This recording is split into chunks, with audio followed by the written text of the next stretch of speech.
nem tudo que é antigo é ruim.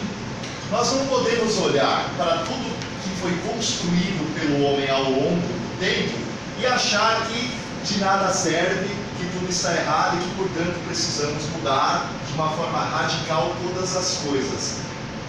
Vamos imaginar o seguinte: e toda a referência que o professor ele adquiriu ao longo dos anos, todo o respeito que nós conquistamos dessas crianças, dessas pessoas adultas que sejam, ao longo dos anos, e o quanto nós contribuímos na vida dessas pessoas, para a gente vir aqui hoje e falar, olha, tudo que é tradicional não serve mais. Então, não vejo dessa forma. Acho que nem tudo que é antigo é ruim. Nós aprendemos muito, passamos por um momento de maturação no processo de ensino-aprendizagem, mas colhemos referência, respeito, disciplina daquele primeiro momento.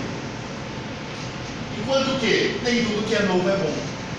As tecnologias, elas vêm como facilitadoras, sem sombra de dúvidas, são muito contribuintes para o nosso trabalho como professores, também para a sociedade como um todo, mas nós temos algumas fragilidades quando a gente olha principalmente para o relacionamento humano, para a troca de olhar, para sentar na mesa com a família. São perdas, né, que a gente consegue observar ao longo do tempo. Eu posso citar, por exemplo, quando nossos alunos estão no celular e não nos dão atenção. Então, nem tudo que é novo é ruim, é bom a esse ponto. Você precisa também medir, encaminhar essas tecnologias para que elas sejam, sim, contribuintes, e assim serão, correto?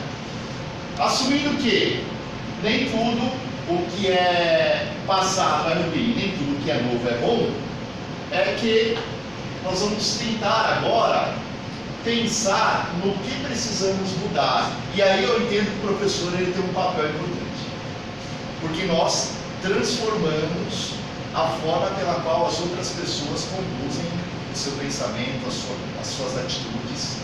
Nós temos a responsabilidade de formar essas pessoas, e por mais que a gente entenda, não, o professor ele não é dono da razão, e não é, mas ele é sim referência.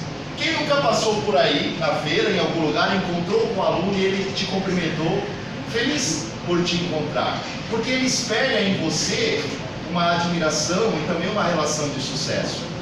Entendendo que o professor chega para também transformar essas pessoas, também transformar a sociedade, é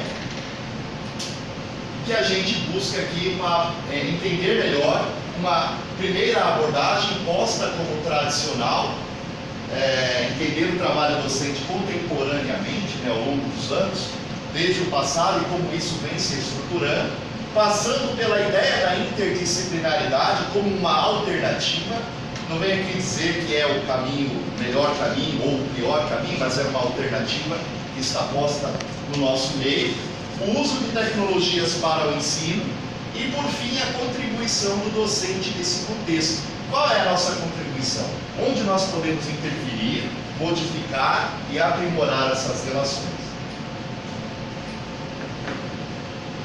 Partindo de uma abordagem tradicional, né? A gente entende como tradicional, mais uma vez, o tradicional quase sempre é sinônimo de ultrapassado, de antigo, de ruim, muitas vezes. Aí o contexto da sala de aula, nossa, nós olhamos para a sala de aula, aquela ideia de escola alemã, fileiras, 1500, França, a escola francesa, desculpem, fileiras, o professor no pedestal, detentor do conhecimento imediato e único.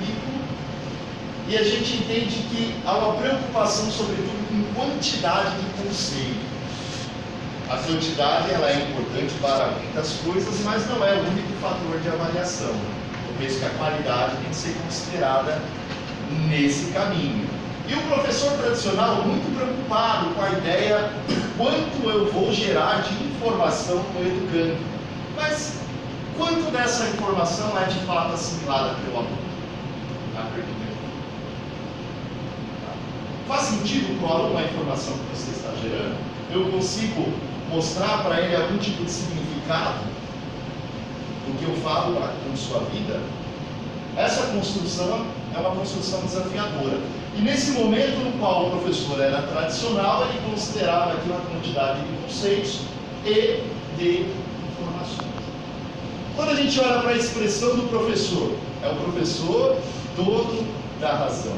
É o professor da minha época, onde você falava um boa noite ou um bom dia e já se afastava, preocupado de manter uma proximidade para com ele.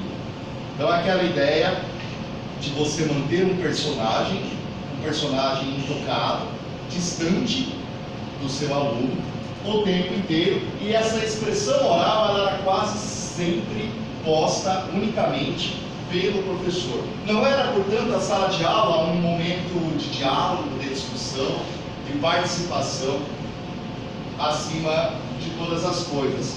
O conhecimento ele era sistematizado do emissor ao receptor, do emissor professor ao receptor aluno educando.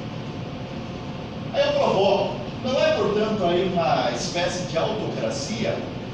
O professor, detentor do conhecimento, autoridade, eu tenho razão, vocês são apenas aqueles que não têm luz, os alunos, né? A etimologia da palavra. Autocracia, a autoridade que era exposta, e eu fico me perguntando por que dessa construção, dessa imagem do professor ao longo dos anos.